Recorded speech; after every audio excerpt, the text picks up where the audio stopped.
নমস্কার, আপনারা কেমন আছেন? আশা করছি আপনারা সবাই ভালো আছেন। দেখুন আজকে আপনাদের জন্য একটা নতুন রেসিপি নিয়ে এসেছি পুঁই শাকের ঘ্যাট। এটা কুমড়ো, সিম আর আলু দিয়ে আমি রান্না করব। কড়াইটা আমার গরম হয়ে গেছে। এর মধ্যে দিয়ে দিয়েছি আলু। আলুটা হালকা, হালকা ভেজে নেব। কারণ আলুটা ভাজা হয়ে গেলে বেশি না হালকা, হালকা ভাজবো। ততক্ষণ আপনাদের কাছে অনুরোধ রইল আপনারা পুরো ভিডিওটা দেখবেন। ভালো লাগলে লাইক চ্যানেলটাকে সাবস্ক্রাইব করবেন আর কমেন্ট করবেন অনেকে। দেখুন এর মধ্যে আমি ৫ ফোড়ন দিয়ে দিয়েছি আর ওই সিম আর কুমড়োটা আমি এর মধ্যে দিয়ে হালকা, হালকা ভেজে নেব এখন। যাতে এর খুশবুটাও এর মধ্যে থাকে আর একটু হালকা ভাজাও হয়ে যায় কুমড়ো আর সিমটা। আর আপনাদের এটা আপনারা চাইলে নিরামিষও রান্না করতে পারবেন। এর মধ্যে কোনো পেঁয়াজ, আদা কিছু ব্যবহার হয় না। আর আমি তো এর মধ্যে মাছের মাথা দিচ্ছি। আপনারা চাইলে খালি নিরামিষও রান্না করতে পারবেন খেতে। খুব সুন্দর লাগে দেখুন ভাজা আলুটাও আমি দিয়ে দিলাম। এর মধ্যে কাঁচা লঙ্কা দিয়ে দিচ্ছি এখন।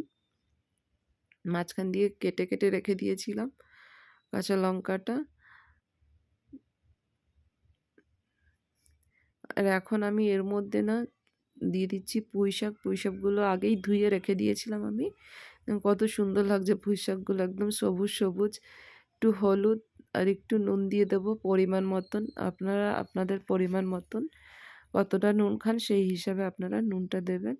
আমি আমার হিসাব মতো আমি নুনটা দিয়ে নিচ্ছি। দেখুন এটা নরম হয়ে গেছে।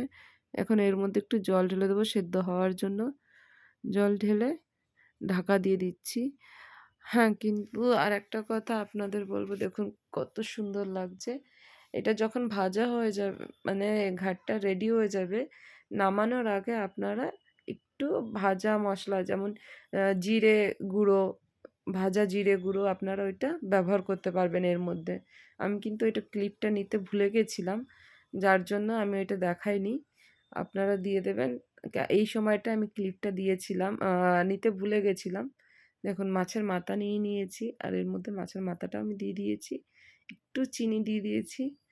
দিয়ে ভালো করে মিক্স করে নিয়েছি আর আপনাদের দেখুন কত সুন্দর লাগছে দেখতে।